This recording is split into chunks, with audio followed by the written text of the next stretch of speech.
सच्चिदानंदरूपाय शिवाय ब्रह्मणे नमः। यां सर्वलोकानां प्रकृतिं शास्त्रकारकाः तां धर्मचारिणीं शम्भो प्रणमामि परां शिवाम्। अद्वैत सारंग चक्रवर्ती जगद्गुरु सिद्धार्थ महास्वामिಗಳವರ ದಿವ್ಯ ಚರಣಗಳು ಋನ್ಮಂದಿರದಲ್ಲಿ ಧ್ಯಾನಿಸಿಕೊಂಡು ಕ್ಷೇತ್ರ ಅಧಿಷ್ಠಾತೃ ದೇವತಾ ಲೀಲಾಮೂರ್ತಿಗಳಾದ ಪರಮ ಪೂಜ್ಯೆಯ ಚನ್ನ ಋಷಭೇಂದ್ರ ಮಹಾಸ್ವಾಮಿಗಳವರ ಕರ್ತೃಗದ್ಗೆಗೆ ಶತಶಿರವಾಗಿ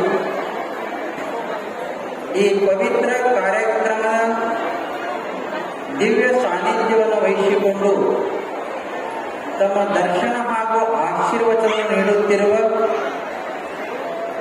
ಪರಮ ಪೂಜ್ಯ ಶಾಂತಿಯ ಸಾಗರ, ಸಮಾನತೆಯ ಸೂರ್ಯ, ಮಾತೃ ಹೃದಯದ ಮಹಂತರೇ ಅನಿಸಿಕೊಂಡಿರುವ ಎನ್ನ ಆರಾಧ್ಯ ದೈವಾದ ಡಾಕ್ಟರ್ ಅಪ್ಪಂಗಳವರ ಪವಿತ್ರ ಚರಣಾರವಿಂದಗಳಲ್ಲಿ ಅನಂತ ಕೋಟಿ ಪ್ರಣಾಮವನ್ನು ಸಲ್ಲಿಸಿ, ಬ್ರಹ್ಮ ವೇದಿಕೆಯನ್ನು ಅಲಂಕರಿಸಿದ ಪರಮ ಪೂಜ್ಯ ಶ್ರೋತ್ರಿಯ ಬ್ರಹ್ಮನಿಷ್ಠ ಅಭಿನವ ಸಿದ್ಧಾರೂಢ ಮಹಾಸ್ವಾಮಿಗಳವರ ಶ್ರೀಚರಣದಲ್ಲಿ ಅನಂತ ಪ್ರಣಾಮವನ್ನು ಸಲ್ಲಿಸಿ, ಪರಮ ಪೂಜ್ಯ ಶ್ರೋತ್ರಿಯ ಬ್ರಹ್ಮನಿಷ್ಠ ವಿದ್ವನ್ಮಣಿಗಳಾದ ವಿದ್ಯಾನಂದ ಭಾರತಿ ಮಹಾಸ್ವಾಮಿಗಳವರೇ ಮೊದಲು ಮಾಡಿಕೊಂಡು ಸಕಲ ಪರಮ ಪೂಜ್ಯರ ಶ್ರೀಚರಣದಲ್ಲಿ ಹಣೆ ಮಣೆದು ಮಾತೋಶ್ರೀ ಅಮ್ಮನವರ ಶ್ರೀಚರಣದಲ್ಲಿ ಕೂಡ ವಂದಿಸಿ ಸರ್ವರಿಗೂ ನಮಸ್ಕಾರಗಳು. ಶ್ರೀಮನ್ ನಿಜಗುಣ ಶಿವಯೋಗಿಗಳವರ ಒಂದು ಉಕ್ತಿಯನ್ನು ಆಧಾರವಾಗಿಟ್ಟುಕೊಂಡು ನಾವು ಚಿಂತನೆ ಮಾಡ್ತಾ ಇದ್ದೇವೆ. ಕರುಣವಿರಲಿ ಜೀವರು, ಜೀವಾತ್ಮ ಯಾವ ಸಮಯದಲ್ಲಿ ಯಾವ ರೀತಿಯಾಗಿ ವರ್ತಿಸ್ತಾನಂತ ಹೇಳಾಕ ಸಾಧ್ಯವಿಲ್ಲ. ಯಾಕೆ ಅಂತ ಕೇಳಿದ್ರೆ, ಇದು ಮಾಯಾ ಪ್ರಪಂಚವಾಗಿದೆ. ಮಾಯಾಮಯವಿದ ಅಖಿಲಂಹಿತ್ವ, ಇದು ಮಾಯಾ ಪ್ರಪಂಚ ಆಗೋದ್ರಿಂದ ಇವನಲ್ಲಿ ಸದ್ಗುಣಗಳು ಇಲ್ಲದೇ ಇರೋದ್ರಿಂದ ಜೀವಾತ್ಮನು ಯಾವ ರೀತಿಯಾಗಿ ವರ್ತಿಸುತ್ತಾನೆ ಹೇಳಾಕ ಸಾಧ್ಯವಿಲ್ಲ ಅಂತ ಎನ್ನುವ ಮಾತನ್ನ ಗಮನದಾಗಿಟ್ಟುಕೊಂಡು ಶ್ರೀಮನ್ ನಿಜಗುಣ ಶಿವೇಗಳು ಜೀವಾತ್ಮನಿಗೆ ಬೋಧ ಮಾಡ್ತಾ ಇದ್ದಾರೆ. ರೇ ಜೀವಾತ್ಮ, ಕರುಣವಿರಲಿ ಜೀವರು. ಪಶು ಪಕ್ಷಿ ಕ್ರಿಮಿಕೀಟ ಜೀವ ಜಂತು ಅಲ್ಲದೆ ಪ್ರತಿಯೊಬ್ಬ ಮನುಷ್ಯನಲ್ಲಿ ಕೂಡ ನೀ ಕರುಣಾ ಭಾವನೆಯನ್ನು ತಾಳುವುದನ್ನು ಹೇಳ್ಕೊಂಡು ಬಂದಿದ್ದಾರೆ. ಕರುಣೆ ಎಂಬುದು ಇದು ಆತ್ಮವಿದ್ಯೆ ಆಗಿದೆ. ಕರುಣೆ ಎಂಬುದು ಇದು ಜ್ಞಾನಿಗಳ ಸದ್ಗುರುನಾಥನ ದಿವ್ಯ ಭವ್ಯವಾದ ಗುಣವಾಗಿದೆ ಅಂತ ಅರ್ಥ. ಕರುಣ ಎಂಬುದು ಸಾಮಾನ್ಯವಾಗಿ ಬರುವುದು ಬಹಳ ಕಷ್ಟ. ಅದಕ್ಕೆ ಸಂತ ತುಳಸಿದಾಸರು ಹೇಳಿದ್ದಾರೆ, ಯಾವಾಗ ಕರುಣಾ ಬರ್ತದ, ಯಾರಿಗೆ ಬರ್ತದ, ಹ್ಯಾಂಗ ಬರ್ತದ ಎಂಬುದನ್ನ ವಿವೇಚನೆಯನ್ನ ಸಂತ ತುಳಸಿದಾಸರು ಮಾಡಿಕೊಂಡು ಬಂದಿದ್ದಾರೆ. ತುಳಸಿ ಕಹೆ ಇಸ ಸಂಸಾರ ಮೇ, ತುಳಸಿದಾಸರು ಹೇಳ್ತಾರ, ಈ ಸಂಸಾರದಲ್ಲಿ ಲಘೆ ಅಂದ್ರೆ ಯಾರಲ್ಲೇ ಇದು ಗುಣ ಇತ್ತಂದ್ರ ಅವರು 4 ಗುಣಗಳನ್ನ ಹೇಳ್ಕೊಂಡು ಬಂದಿದ್ದಾರೆ. ಈ 4 ಗುಣದಿಂದ ಕರುಣದ ಉತ್ಪತ್ತಿ ಆಗ್ತದೆ ಅಂತ ಹೇಳ್ಯಾರ. ತುಳಸಿ ಕಹೆ ಇಸ ಸಂಸಾರ ಲಗೆ, ಸಮ ಸಂತೋಷ ದಯಾ ಸದ ವಿಚಾರ ಉಪಜೆ ಕರುಣಾ ರಸಾಯನ. ಉಪಜೆ ಅಂದ್ರ ಇದರಿಂದ ಹುಟ್ಟುತ್ತದ ಅಂತ. ನಿನ್ನಲ್ಲಿ ಸಮತ್ವನೇ ಇಲ್ಲ, ನಿನ್ನಲ್ಲಿ ಸಂತೋಷವೇ ಇಲ್ಲ, ನಿನ್ನಲ್ಲಿ ದಯಾ ಎಂಬ ಗುಣನೇ ಇಲ್ಲ, ಸದ ವಿಚಾರ ಇಲ್ಲ ಅಂದ್ರೆ ನಿನ್ನಲ್ಲಿ ಕರುಣ ಹುಟ್ಟಾಕ ಸಾಧ್ಯವಿಲ್ಲ ಅಂತ. ನನ್ನಲ್ಲಿ ಸ್ವಾರ್ಥ ತಾಂಡವ ಆಡ್ತಾ ಇದ್ದ, ವೈ ಮನಸ್ಸು ತಾಂಡವ ಮತ್ತೆ ಏನೇನು ತಾಂಡವಾಡ್ತದೆ ಯಾರಿಗೂ. ಅದಕ್ಕೆ ಮನುಷ್ಯನೇ ಕರುಣಾ ಎಂಬ ಗುಣ ನಿನ್ನದಾಗಿ ಮಾಡಿಕೊಂಡೆ ಅಂತಂದ್ರೆ ಅದಕ್ಕೆ ಅನ್ಯತ್ರ ಹೇಳ್ಕೊಂಡು ಬಂದಿದ್ದಾರೆ. ಕರುಣಾ ಎಂಬುದು ಸಾಕ್ಷಾತ್ ಭಗವಂತನ ಅವತಾರ ಅಂತ ಹೇಳ್ಕೊಂಡು ಬಂದಿದ್ದಾರೆ. ಭಗವಂತ ಕರುಣಾದ ಅವತಾರ. ಕರ್ಪೂರ ಗೌರವ ಕರುಣಾವತಾರ ಸಂಸಾರ ಪಾರ ಅಂತ ಹೇಳ್ಕೊಂಡು ಬಂದರೆ ಕರುಣಾ ಎಂಬುದು ಭಗವಂತನ ಅವತಾರವಾಗಿದೆ, ಭಗವಂತನ ಸ್ವರೂಪ ಆಗಿದೆ ಅಂತ ಅರ್ಥ. ಅಂತ ದಿವ್ಯವಾದ ಶ್ರೇಷ್ಠವಾದ ಗುಣ ಆ ಕರುಣಾ ಗುಣ ಯಾವನಲ್ಲಿ ಇರ್ತದ ಅವನೇ ನಿಜವಾದ ಮಹಾತ್ಮ ಅಂತ ಅನ್ನೋದನ್ನ ಹೇಳ್ತಾರೆ. ಇಂಥ ಗುಣ ಯಾರಲ್ಲಿ ಇದೆ ಅಂತಂದ್ರೆ ಶಿವಾನಂದ ಭಾರತಿ ಮಹಾಸ್ವಾಮಿಗಳವರ ಶಾಸ್ತ್ರ ಒಟ್ಟಾಗಿದೆ ಅನ್ನೋ ಮಾತನ್ನ ಈ ಸಭೆಯಲ್ಲಿ ನಾನು ಹೇಳಕ್ಕೆ ಇಚ್ಛಾ ಪಡ್ತೇನೆ ಅಂತ. ಅದು ಅದು ನೋಡಿದವರಿಗೆ ಗೊತ್ತಾಗ್ತದ, ಅದು ಅನುಭವಿಸಿದವರಿಗೆ ಗೊತ್ತಾಗ್ತದ. ಅವರಲ್ಲಿ ಹತ್ತರ ಇದ್ರೆ ಆ ಗುಣ ಗೊತ್ತಾಗ್ತದ, ಬೇರೆಯವರು ಗೊತ್ತಾಗಂಗಿಲ್ಲ. ಅದನ್ನ ಸುಲಭ ಅಲ್ಲ.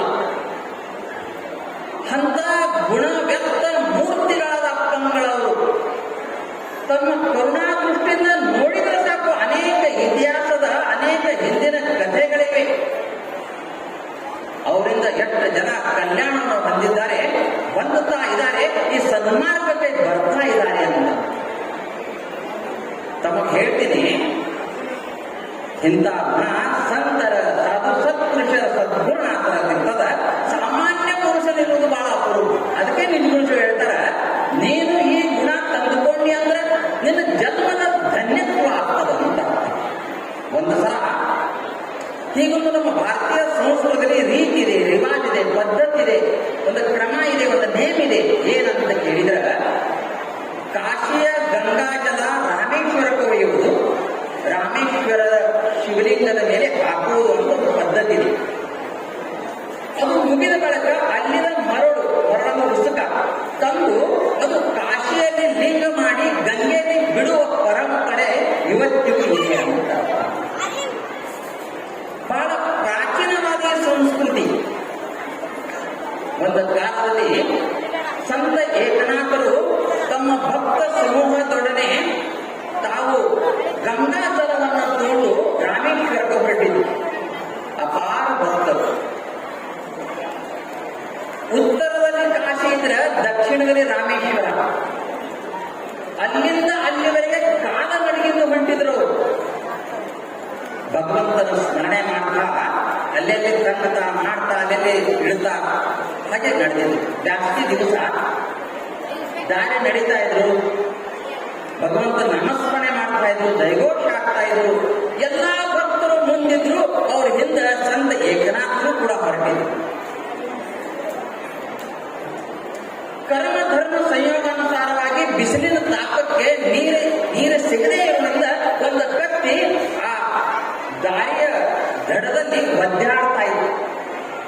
ಕಾಲ ಮ್ಯಾಲ ಮಾಡಿತ್ತು, ಬಿಸಿಲಿನ ತಾಪಕ್ಕೆ ನೀರಿಲ್ಲದ ಹಾಗೆ ಕತ್ತಿ ಒದ್ದಾಡ್ತಾ ಇತ್ತು. ಎಲ್ಲಾ ಭಕ್ತರು ಅದನ್ನು ನೋಡಿ ಅಯ್ಯೋ ಕತ್ತಿ ಓಡಾಡ್ತದ, ಕತ್ತಿ ಒದ್ದಾಡ್ತದ, ಅಯ್ಯೋ ಪಾಪ ಅನ್ಕೋತಾರ ಹೋದ್ರು. ಅಯ್ಯೋ ಪಾಪ ಅಂದಾರಲ್ಲ, ದ್ರವಿತಾಗಿದ್ದಲ್ಲ, ಅಕ್ಕರೆ ಅಂದಾರಲ್ಲ, ಆದ್ರೆ ಯಾರು ಅದಕ್ಕೆ ಏನು ಮಾಡಾಕ್ಬೋದು ಹಾಗೆ ಅನ್ಕೋತ ಹೋದ್ರು. ಆದ್ರೆ ಒಬ್ಬ ಮಹಾಪುರುಷ ಅವನೇ ಸಂತ ಏಕನಾಥ ಅಂತ ನೋಡಿದ. ಕತ್ತಿ ಹತ್ರ ಹೋದ. ಕಾಶಿಯಿಂದ ಹೊತ್ತುಕೊಂಡು ಬಂದದ್ದು ಆ ಕುಂಭ, ಆ ಗಂಗಾ ಜಲ. ಇನ್ನೇನು ಒಂದು 5-6 ಕಿಲೋಮೀಟರ್ ದೂರದಲ್ಲಿ ರಾಮೇಶ್ವರ ಇತ್ತು. ಅಲ್ಲಿಂದ ತಂದು ಹೊತ್ಕೊಂಡು ಬಂದಿರುವ ಗಂಗಾಧರ ಮೊಳಕಾಲ ಊರಿ ಆ ಕತ್ತಿಯ ಬಾಯಾಗ ಹಾಕ್ತಾರೆ. ಕತ್ತಿಯ ಬಾಯಾಗ ಹಾಕ್ತಾರಂದ್ರೆ ನಾ ಕತ್ತಿಯ ಬಾಯಾಗ ಹಾಕ್ತಾ ಇಲ್ಲ, ಇದು ಸಾಕ್ಷಾತ್ ರಾಮೇಶ್ವರ ಲಿಂಗಕ್ಕೆ ಹಾಕ್ತೀನಿ ಅಂತ ಭಾವನೆ ಬಂದವರಿಗೆ. ಅವ್ರಿಗೇನು ಭಾವನೆ ಬಂತು ಅಂದ್ರೆ ನಾ ಸಾಕ್ಷಾತ್ ರಾಮೇಶ್ವರ ಲಿಂಗಕ್ಕೆ ನೀರು ಹಾಕ್ತಾ ಇದ್ದೀನಿ ಅಂತ ಭಾವ ಅಂತ ಇದ್ದಾರೆ. ಸಾಕ್ಷಾತ್ ರಾಮೇಶ್ವರ ಶಿವಲಿಂಗ ಅಲ್ಲಿ ಅವ್ರಿಗೆ ದರ್ಶನ ಕೊಡ್ಬೋದು ಅಂತ ಇದಕ್ಕಂತಾರೆ ಕರುಣ ಅಂತ ಕರೀತಾರೆ. ಎಲ್ಲಾ ಭಕ್ತರು ಹೊಳ್ಳಿ ನೋಡಿದ್ರು ಕತ್ತಿಗೆ ನೀರು ಹಾಕ್ತಾ ಇದ್ರು. ಅವರನ್ನು ಏನು ಮುಚ್ಚಿದ್ರಿ ಸಂತರು ನೀವು, ರಾಮೇಶ್ವರ ಲಿಂಗಕ್ಕೆ ಹಾಕಿಬಿಟ್ಟು ನೀವು ಕತ್ತಿ, ಅವರನ್ನು ರಾಮೇಶ್ವರ ಲಿಂಗ ತೆಥೆನಾಗಿ ಇದೇ ಆಯ ಅಂತ ಹೇಳಿದ್ರು. ಕರುಣವಿರಲಿ ಜೀವರು, ರಾಮೇಶ್ವರ ಲಿಂಗ ಅಲ್ಲಲ್ಲಪ್ಪ, ನಿಜವಾದ ಲಿಂಗ ಇಲ್ಲಿದೆ ಅಂತ ಅವರು ಉದ್ಧಾರ ತೆಗೆದು ಅನ್ನೋ ಕಥೆಯನ್ನ ಬರ್ತಾರೆ. ಇನ್ನು ಉಳಿದರ ಅಯ್ಯೋ ಪಾಪ ಕತ್ತಿ ಮಧ್ಯಾಹ್ನದ ಅಂತ ಅನ್ಕೋತ ಹೋದ್ರಲ್ಲ, ಅದಕ್ಕೆ ದಯ ಅಂತ ಕರೀತಾರ. ದಯಾ ಕಾರ್ಯಾನ್ವಿತಂ ಕರುಣಾ. ದಯಕ್ಕೂ ಮತ್ತು ಕರುಣಕ್ಕೂ ವ್ಯತ್ಯಾಸ ಇದೆ. ದಯಾ ಕರುಣ ಅಲ್ಲ, ಕರುಣ ದಯ ಅಲ್ಲ. ಸುಮ್ಮನೆ ಬಾಯಾಗ ಚುಚ್ಚುಕ್ ಅನ್ನೋದು, ಅಯ್ಯೋ ಪಾಪ ಅನ್ನೋದು ಎಲ್ಲವೂ ಹೃದಯ ದ್ರವಿತಾಗುವುದಕ್ಕೆ ದಯ ಅಂತ ಕರೀತಾರ. ಅದನ್ನ ಕಾರ್ಯರೂಪಕ್ಕೆ ತಂದಾಗ ಅದಕ್ಕೆ ಕರುಣ ಅಂತ ಕರೀತಾರ ಅಂತ ಅರ್ಥ. ಮೈತ್ರ, ಮುದಿತ, ಕರುಣ, ಉದಾಸೀನ, ಈ 4 ದಿವ್ಯ ಭವ್ಯ ಗುಣಗಳು ಸದ್ಗುರುನಾಥರ ಜ್ಞಾನಿ ಹತ್ರ ಇರ್ತಾವ. ಸುಖ ಸಂತೋಷ ಪುಣ್ಯದ ಕಾರ್ಯ ಮಾಡ್ತಾ ಇದ್ದ ಅಂತಂದ್ರೆ ಸದ್ಗುರುನಾಥ ಅವನ ಮೇಲೆ ಕರುಣೆ ತೋರಿಸ್ತಾನ ಅಂತ ಅರ್ಥ. ಸ್ವಲ್ಪ ವ್ಯತ್ಯಾಸ ಆಗಿದ್ದವನಲ್ಲಿ ಹಾಗ ಹೀಗಿದ್ದಂದ್ರೆ ಅವನ ಬಗ್ಗೆ ಸದ್ಗುರುನಾಥ ಉದಾಸೀನ ಮಾಡ್ತಾನ ಅಂತ ಅರ್ಥ. ಹೀಗೆ ಆ ಗುಣಗಳ ಬಗ್ಗೆ ರೂಪರೇಖೆಯನ್ನು ಹಾಕೊಂಡು ಬಂದಿದ್ದಾರೆ. ಒಂದು ಸಣ್ಣ ಉದಾಹರಣೆ ಮುಗಿಸ್ತೀನಿ.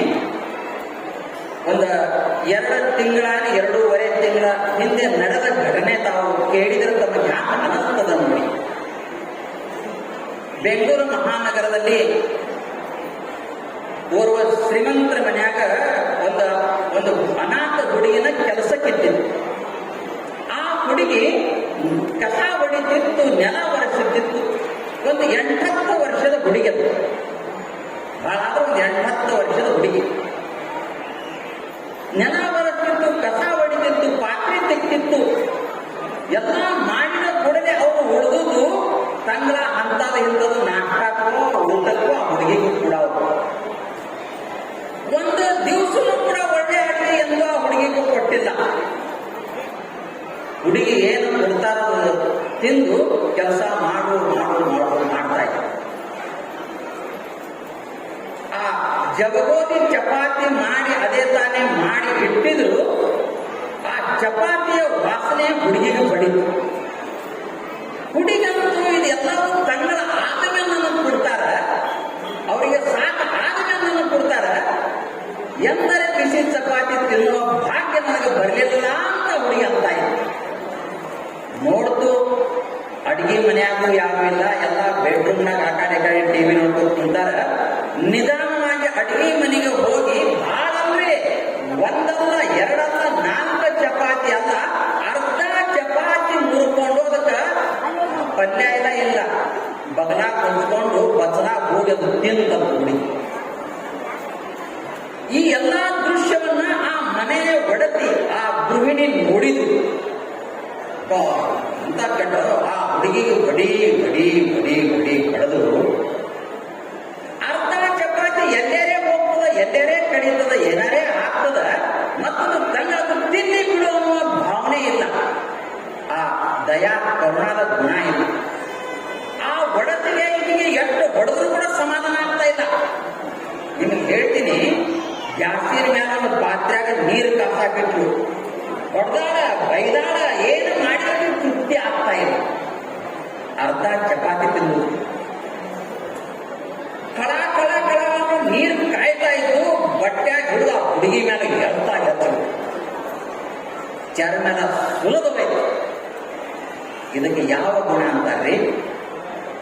ಅದಕ್ಕೆ ಮನುಷ್ಯನೇ ಅಂತ ಕ್ರೂರತನ, ಇಂಥ ಹೇಸಿತನ, ಇಂಥ ಕ್ಷುದ್ರತನ, ಇಂಥ ಲಘುತನ ಭಾವನೆ ಬಿಟ್ಟಿ ಅಂದ್ರೆ ಭಗವಂತನ ಕೃಪೆಗೆ ಪಾತ್ರ ಆಗ್ತೀಯ ಅಂತ ಅರ್ಥ.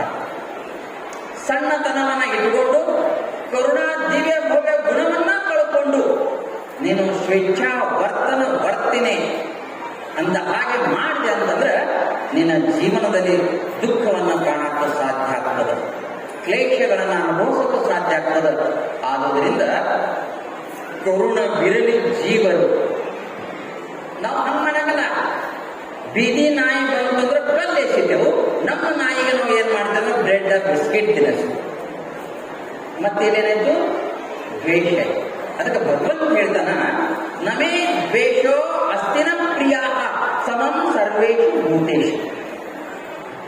ನಿನ್ನ ನಾಯಿಗೆ ನಂದು ಅಂತ ಹ್ಯಾಂಗ ಭಾವನೆ ಮಾಡಿದ್ಯೋ ಹಾಗೆ ಬೀದಿ ನಾಯಿ ಕೂಡ ಅದೇ ಭಾವನೆ ಮಾಡಿದ್ರೆ ನೀ ಭಗವಂತನ ಕೃಪೆಗೆ ಪಾತ್ರ ಅಂತ ದಿವ್ಯ ಭವ್ಯ ಗುಣವನ್ನ ಅಪ್ಪಂಗಳು ನಮಗೆ ಕೊಂಡ್ರಿ ಅಂತ ಹೇಳ್ತಾ ನನ್ನ ಮಾತಿಗೆ